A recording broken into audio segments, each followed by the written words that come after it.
All right, everyone, let's go ahead and get started. It's my pleasure today to introduce Professor Lesley McAllister from the University of San Diego Law School, who is our 7th Stegner Center Young Scholar.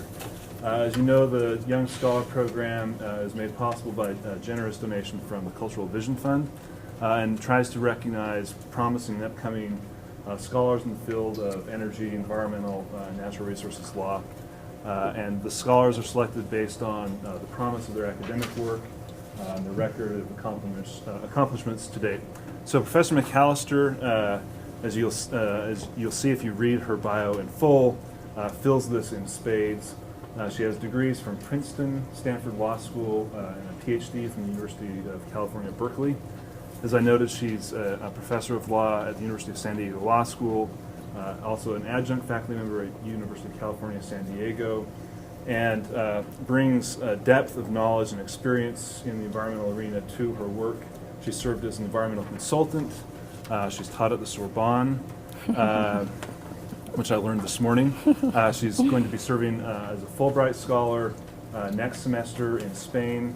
She's lived in Costa Rica as a Peace Corps volunteer.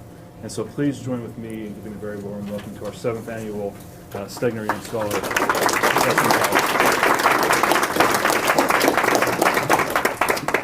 Thank you very much. I'm very honored to be here as the Stegner Center Young Scholar this year. I just want to thank everybody who's been involved in my visit here. It's really a pleasure to be here with you. The research that I'll present here today on co-regulation in Mexican environmental law is research I've been engaged in for a few years, since about 2008. Previously, as a doctoral student and as an even younger scholar, I conducted research and wrote a book about the enforcement of environmental law in Brazil. And my present research in Mexico investigates roughly the same broad theme, which is what regulatory mechanisms are available to improve environmental enforcement in the challenging context of an industrializing country, of a developing country.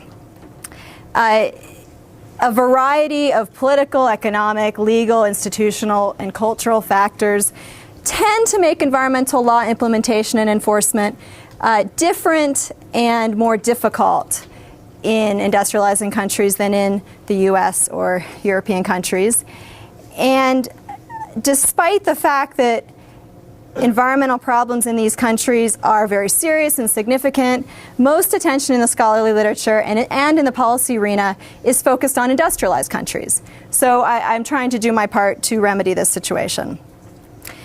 The empirical focus of my research on Mexican environmental law is on what is called the National Environmental Audit Program. The Mexican Federal Environmental Agency initiated this program in the early 1990s, so about 20 years ago. And at this time, all eyes were focused on Mexican environmental law and Mexican environmental enforcement because of the NAFTA negotiations. Critics of NAFTA expressed concern that Mexico would become a pollution haven with dirty industry going there to escape stricter U.S. environmental laws. And these concerns, as well as a couple serious industrial accidents in the country in the same period, spurred a great deal of innovation in Mexican environmental law in the 1990s, particularly in pollution law. And the National Environmental Audit Program can be considered really the most significant and permanent of those innovations that come from the 1990s, and I would add, theoretically interesting. So let me describe how it works first, and then I will discuss why it is so interesting, and the outline of the talk will become more detailed as I progress. Okay, well, first, how it works. Basically, any Mexican facility or establishment, and I'll use the term facility, but really it could be facility, entity, establishment, any such term. Any such facility, public or private, large or small, industrial or non-industrial, can become part of this National Environmental Audit Program. At the very beginning, well, basically through the 1990s, the program was only open to industrial facilities. But in the 2000s, the program expanded to include other types of entities.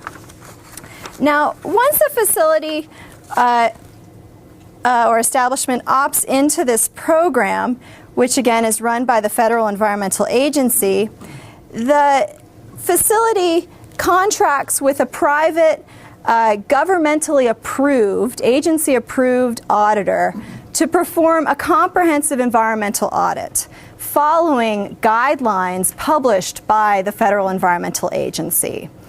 And then based on the audit is executed, and then based on that audit, the facility proposes basically an action plan that lists all of the actions necessary to come into compliance with environmental law and otherwise protect the environment. And the agency and the facility then negotiate an agreement, a written agreement, under which the facility commits to carrying out the plan of action over a predetermined time period and submitting progress reports to the agency. After the facility enters the program, and as long as it's diligently progressing along the stages of the audit process and carrying out the action plan, the agency generally abstains from conducting regular enforcement inspections unless it receives a public complaint or unless there's some incident or industrial accident, that kind of thing. However, if the facility is not progressing, for example, not submitting progress reports, not carrying, not moving forward with the activities required under the action plan, the agency can remove the facility from the program and place it back into the agency's regular inspection program.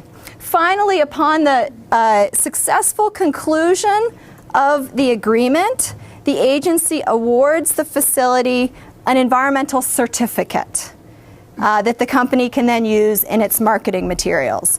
So depending on the type of facility or type of establishment, that certificate might look like this. The Industria Limpia certificate, the Clean Industry certificate, of course, for industrial facilities.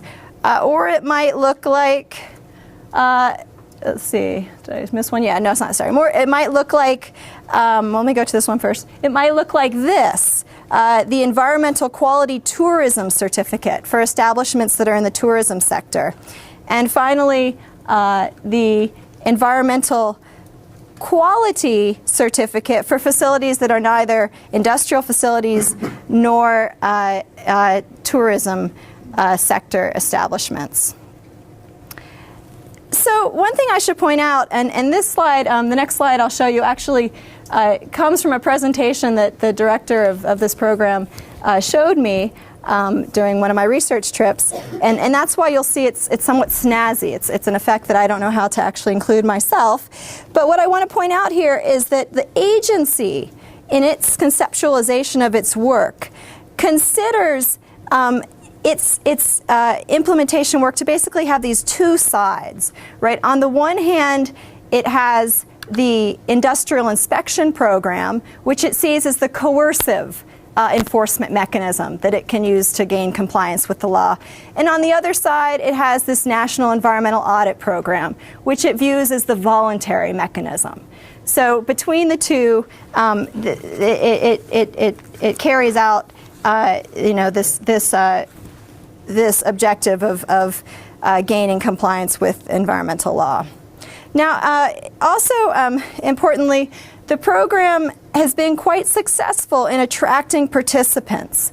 So by the year 2000, I'm sorry, it's a bit small in print, but there you have the year 2000, about 2,000 facilities had joined the program. And these were all industrial facilities. And these 2,000 facilities accounted for about 60% of Mexico's industrial gross domestic product in the year 2000. So it attracted a lot of companies and a lot of the largest and often most polluting companies. And then in the decade afterwards, the program expanded greatly. As I mentioned, it included a lot of facilities establishments outside of the industrial sector, reaching participation of about 9,000 establishments by the year 2010. Okay, well, the next question that I want to address is basically, why is this interesting? What's interesting about it? And I would submit that there are actually a lot of interesting questions. And when I say interesting, I kind of mean theoretically interesting from a comparative standpoint with respect to programs in other countries and other contexts. What's interesting, and then so I'll throw out essentially a lot of interesting questions. But as you'll see, I won't really be able to follow up and give most of these questions any answer. You're welcome to probe these questions more in question and answer session, although I can't promise to have the answers all worked out. But what I will do is I'll then pose two other interesting questions that will be the focus of the rest of my talk today, and that will be addressed here in more depth. Okay, so here are some questions that have been asked about programs, environmental implementation and enforcement programs in other countries that share some similarities with Mexico's National Environmental Audit Program. One important question is, why do firms join? Are they motivated by the certificate? How much value does a certificate like this have in the marketplace? How much are they motivated by the opportunity perhaps to avoid regular inspections that the agency might otherwise visit upon them? Another set of interesting questions is, how can we measure program success for a program like the Mexican Environmental Audit Program? Should it be measured in terms of the number of firms that join? Or should it be measured in terms of the environmental improvements they make? But if the latter, how do you know that those improvements wouldn't have been made anyway in the absence of the program? And also, how does the existence of the program affect non-joiners, right? How does it affect their compliance? Another interesting set of questions arises about whether a program like this is a compliance program. Is the goal to get companies into compliance, or is there some kind of beyond compliance aspect? In other words, is the goal only legal compliance, or might it be able to go beyond legal compliance, or is it possibly a compliance program masquerading as a beyond compliance program? And if it is that fair? Why should some companies perhaps have more time or extra time to come into compliance and otherwise be able to come into compliance on their terms rather than suffering penalties when it's initially discovered that they're not in compliance? Another interesting set of questions is, who are the auditors in the voluntary National Environmental Auditor Program, Environmental Audit Program? I haven't told you much about them, but they're private entities, firms that are hired by the company to conduct the environmental audit. And in some sense, they substitute for governmental enforcement officials, right? If the company wasn't in the program, it would be visited by an inspector from the agency. Instead, they get to arrange a visit by a firm that they hire to be their environmental auditor. So how does the role of the environmental auditor in a program like this blur the lines between public and private functions? And broadly speaking, does a program like this enhance the legitimacy of environmental law, or does it perhaps erode it in some way? Well, these are all questions that I find interesting and that have been treated, again, in the literature on programs that are similar to this. But today, and for the article that the Utah Environmental Law Review will hopefully publish on this work, I'll be focusing on two other questions that I also hope you find interesting. One is essentially a taxonomy question. Where does an approach like this, National Environmental Audit Program, where does it fit in the spectrum of regulatory approaches? What do we call this? And the second question is, why did the Mexican Environmental Agency choose this approach and maintain it over the long run, right? It's a program that's been running for 20 years and has become quite prominent and significant in the overall implementation and enforcement regime in Mexico. So these are also questions that, again, they've been answered and investigated for programs like this most in industrialized countries. In the U.S., we have some programs that bear some similarities in some European countries. So my work here seeks to contribute the Mexican case to this literature and more generally to our theories of regulation. Okay, so first here, the taxonomy question. Where does the audit program fit in a spectrum of environmental regulatory mechanisms? Well, you know the answer from my title, right? The National Environmental Audit Program, I will argue, is a type of co-regulation. But what is co-regulation, right? What is co-regulation? Well, the first thing to point out is that the term regulation is much more complicated and inclusive than you might think at first glance.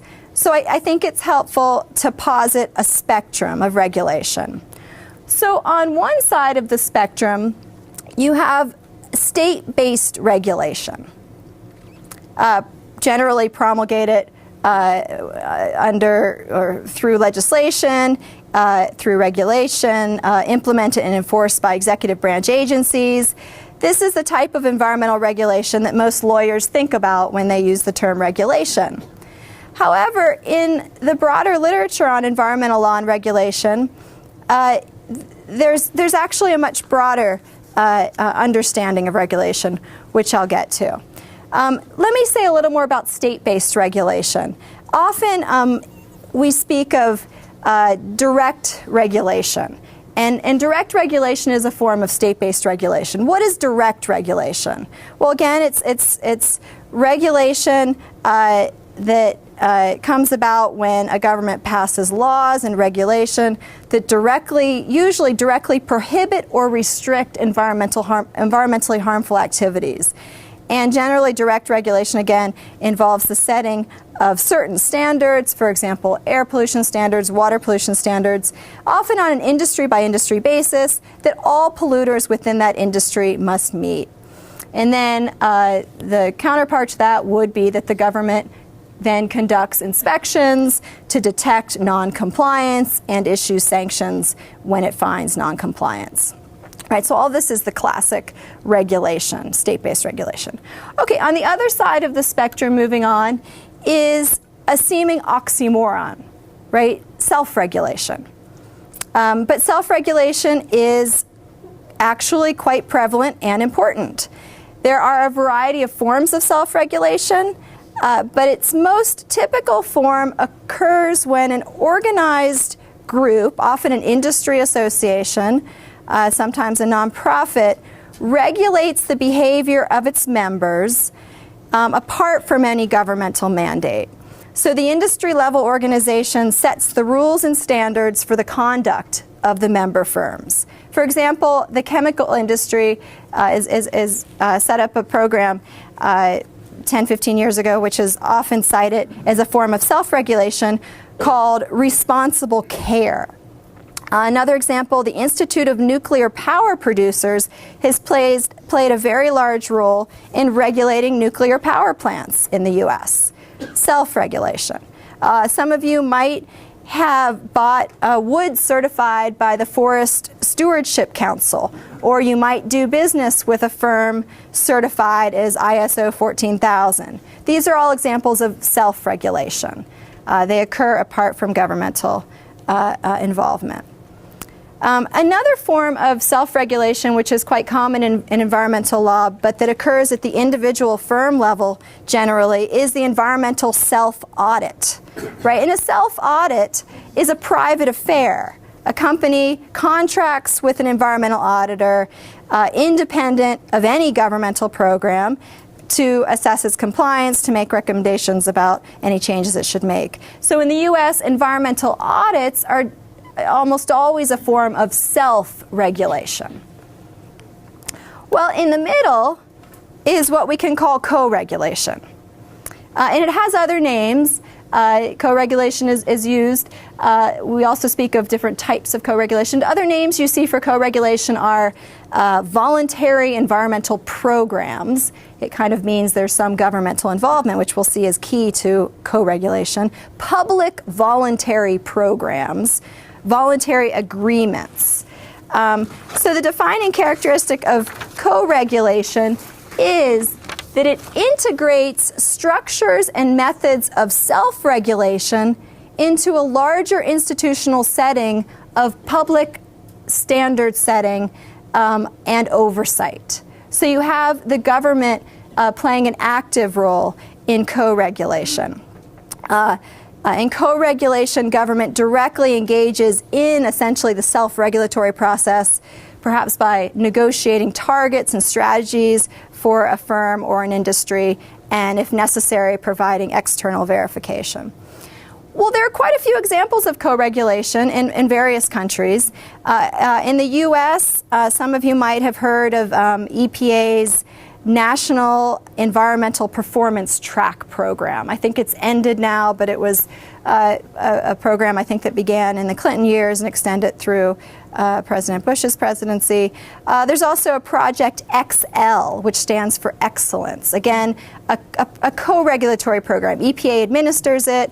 Firms join voluntarily and meet certain objectives. Or another example is a program that was called the 3350 program. Again, I think instituted in the 90s. And there are examples of co-regulation in a lot of European countries. Much has been written about Dutch environmental covenants in which industry representatives have entered legally binding environmental contracts, essentially, or covenants with government agencies in a variety of sectors: the agricultural sector, the oil refining sector, waste disposal. And then the industry has to fulfill the terms of this environmental covenant. Similar mechanisms have been used in Canada and Australia. Well, so to flesh out these differences, essentially you see in the spectrum spectrum from mandatory or obligatory to voluntary, right? And of course, co-regulation is it's in an interesting way. It's voluntary in the first instance. It's voluntary basically to join into the co-regulatory process, but generally once you agree to be in it, you essentially have to carry out the terms, or else you won't be in it anymore. So it's got some mandatory dimensions too. Here, the spectrum is also useful to visualize as running from public, which basically captures the same as state-based, to private self-regulation, and co-regulation is kind of a public-private mechanism, a public-private partnership, we might say. And then also I think it's useful to observe it from this perspective. In state-based regulation, it's the state, in other words, the government, that sets both the regulatory objective and the means, how a company or a set of companies should reach that regulatory objective. On the other side of the spectrum, in self-regulation, private actors set the regulatory objective for themselves and, of course, also set the means to reach it. In co-regulation, what you often have is that the government sets the regulatory objective, but the private actors get to determine the means, how they're going to reach that objective. So again, it's a melding, in essence, between state-based regulation and self-regulation. Now, it's important to note that these regulatory approaches don't generally stand alone. Rather, state-based regulation can often be complementary with co-regulation or with self-regulation. And the Mexican case provides an example, right? The idea that on the one hand, you have the state-based regulation that is the default position for firms, but firms can choose to opt into the co-regulatory mechanism. And indeed, some would say that having a single instrument is misguided because different regulatory instruments have different strengths and weaknesses. So ideally, a government agency would want to have a multi-instrument approach and use multiple instruments to produce better outcomes, complementary instruments. Okay, well with this I move to basically, move to this last question that I'll pose and answer in some depth, which is why was co-regulation adopted in the Mexican context? And here I want to start with some discussion of why co-regulation has been adopted in other contexts which have been studied more, right? Other countries where there have been studies of co-regulatory approaches have offered a variety of reasons why co-regulation was included as a significant regulatory approach. And of course, as I mentioned, most of these studies are in industrialized countries and developed countries. So the question then is, what are the political and institutional factors that explain the adoption of co-regulation? So in other countries, one factor that's been identified by some scholars is that the country might have a policy culture that's very oriented towards public-private consensus. This is a factor that's widely referred to in the Dutch case. There's a sense that the Dutch way of doing policy is very oriented towards public-private consensus. So co-regulation fits right in, right? So that's a reason that's offered for the adoption of a co-regulatory approach. Another factor might be that the government in that country has very clear mid to long-term environmental policy goals, but they haven't really worked out how to get there. So again, this would kind of fit into co-regulation because the government can then go to an industrial sector and say, this is our goal, let's do it together. You figure out how to get there, and if you get there, that's great. We don't have to do anything in the state-based regulation area. Another reason is that the country might have a very well-developed environmental movement, and this again, it expresses the idea that environmental objectives permeate society. So that industry leaders, company leaders, want to do the right thing, want to achieve environmental objectives, and where this exists, we might think that we could do it in a more consensual way, right? Have this public-private partnership that achieves these goals. Now, a couple other reasons have been discussed for why co-regulation emerges. And an important one has been that direct regulation has increasingly been seen as inflexible, excessively costly, too centralized, bureaucratic. It's viewed as inefficient and cumbersome. And industry seeks more flexibility. The agency is subject to perhaps pressure to have more flexibility, and industry and government come together to say, let's adopt a co-regulatory approach for a given problem. And then finally, direct regulation, it's often viewed as not being suitable to all types of environmental problems. We often think that direct regulation has been quite suitable for large pollution sources. The big air and water polluters, large, relatively uniform polluters in an industry. But the more complex the environmental problem, the more diffuse and heterogeneous the sources, the less efficient and effective we might expect direct regulation to be. Well, I would submit that most of these don't resonate in the Mexican context. Certainly, I don't think in the early 90s there was a policy culture oriented in this way. No clear mid or long-term policy goals. Well-developed environmental movement? I don't think so.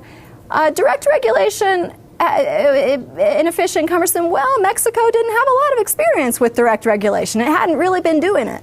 And the problems that were at hand in the early 90s were big pollution problems, big facilities with big air and water pollution emissions.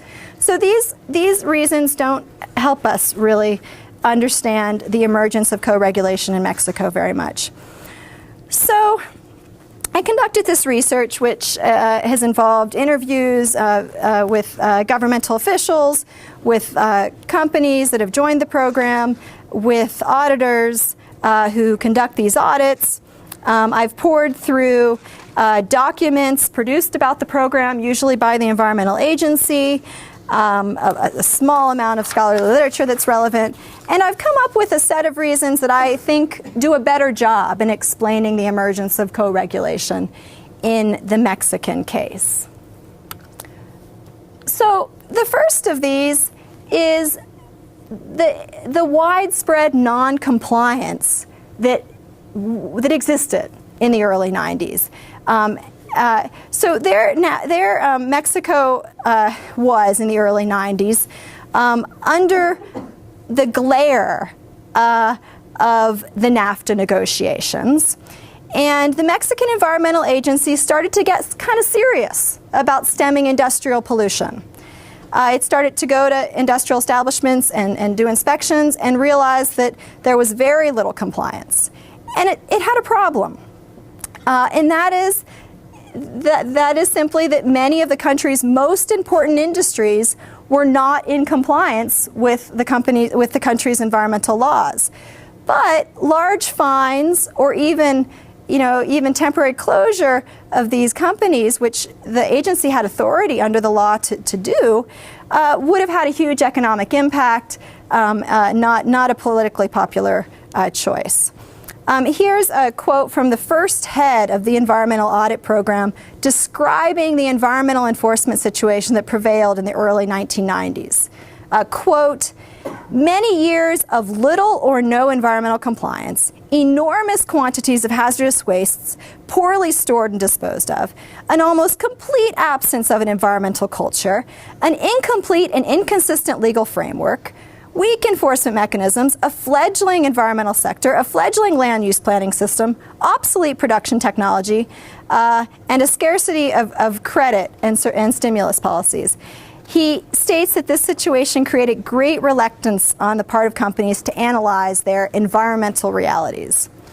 Okay, so the audit program was born out of a need to deal with this major initial compliance gap. It provided a mechanism whereby these companies could schedule how and when they would come into compliance, and this was very useful to the agency. Now, that does a pretty good job of explaining the beginning, but I would say that widespread noncompliance continued and has continued to maintain the program in a lot of ways, especially as the program has expanded into other sectors. Often, as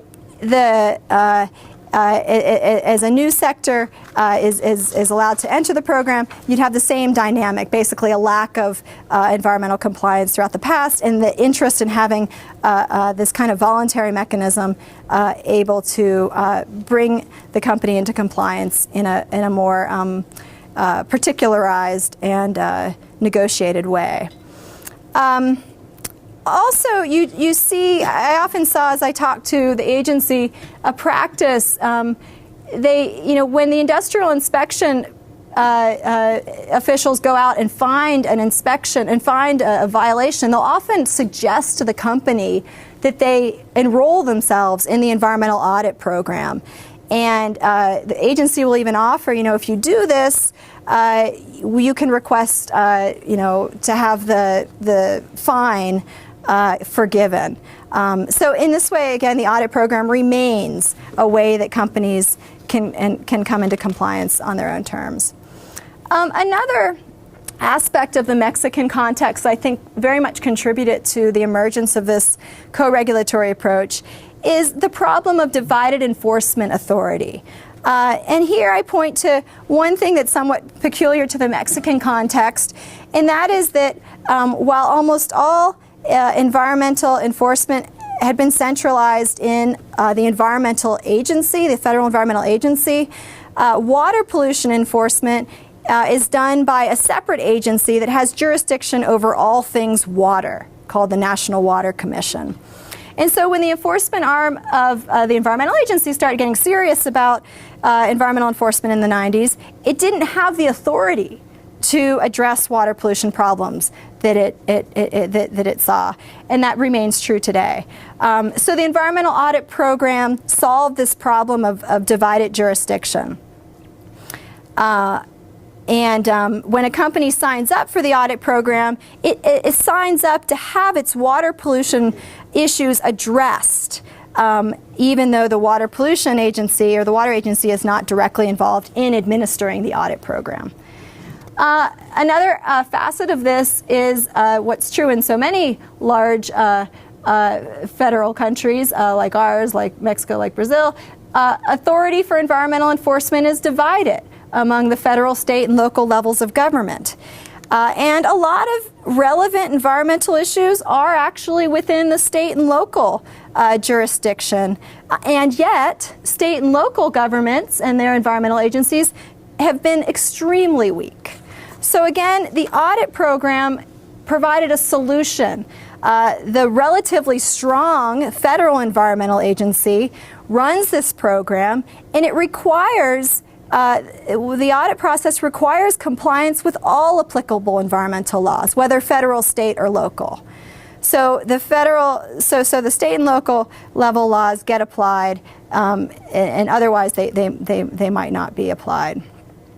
Also, an interesting aspect here, since the early 2000s, the audit program has accepted as participants municipalities, whole municipalities. So municipalities can apply to become certified and have their particular municipal processes certified.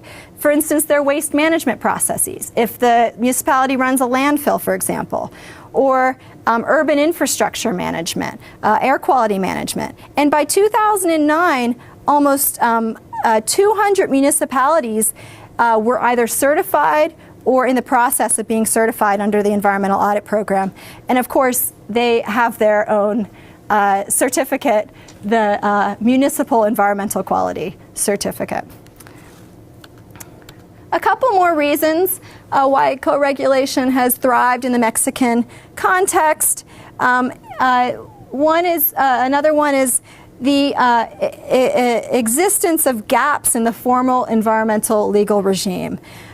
So Mexico's regular enforcement program, its state-based regulation, like that of every other country, faces a limitation that can be rather large, and that is that the agency can only demand compliance with rules and standards that have been duly legislated and promulgated.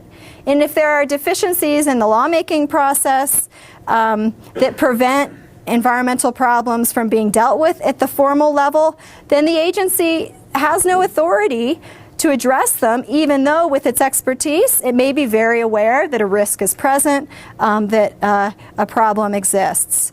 So, and certainly this has been true in Mexico. The environmental legal regime, the development of rules and standards has been limited. But again, the audit program solves this problem. Since it's an opt-in program, it can involve those aspects of environmental performance that have not yet been regulated, right? The agency, when it negotiates a plan of action with a facility, it can include conditions for certification that are outside of compliance or beyond compliance. It couldn't demand these things on a strictly legal basis. But once they're part of this negotiated agreement, they become legally required in order for the company to ultimately be certified under the program. So here are a few examples of kind of beyond compliance type of elements that get incorporated into plans of action under this program. One is best engineering practices keyed off of international standards. So here the idea that even if Mexico doesn't have a certain standard, we might look to the US standard in this area, or a European standard, and incorporate that into the requirement for certification. Similarly, life cycle analysis, eco-efficiency considerations. Here again, you know, the formal Mexican legal framework might not get into eco-efficiency or consider the life cycle impacts of the production process in a given industry, but through this negotiated compliance plan, these type of factors can come in. The agency can encourage life cycle analysis. You know, look at your packaging process to see how you might reduce the environmental impact of your packaging, a big scale planning, this kind of thing. And then environmental management systems. The audit program doesn't require that a company have an EMS. And what is an EMS? Basically, it's a form of self-regulation. It's a set of policies and programs established within a company to manage environmentally relevant aspects of the company's operations.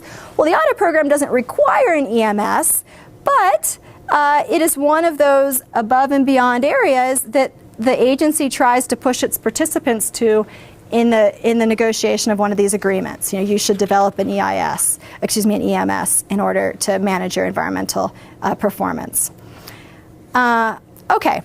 And then finally, in terms of factors, I would point to agency resource deficiencies. I think part of the explanation for the emergence and continued prominence of this audit program is the way it seems to make up for deficiencies in agency enforcement resources. Of course, the environmental agency in Mexico, like environmental agencies everywhere, has budget problems, small budgets, few inspectors.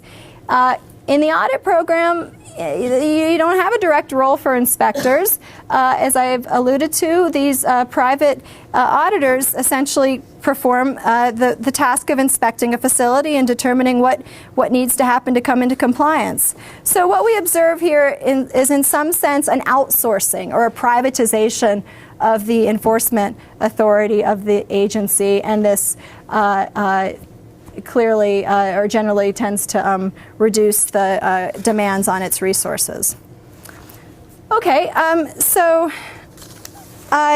just in conclusion, what we see here in the case of Mexican environmental law is that co-regulation has assumed a prominent place in the regulatory regime in the form of the environmental audit program, and the factors that have led to its use in the Mexican context are for the most part different than the factors that have been most observed to have led to co-regulation in other national contexts, particularly industrialized countries. So I think that the Mexican case is a valuable contribution to the literature on co-regulation, both for the new answers that can be found to old questions that the literature has addressed, as well as for the practical importance of learning about what regulatory approaches work and work well in the difficult context of industrializing countries.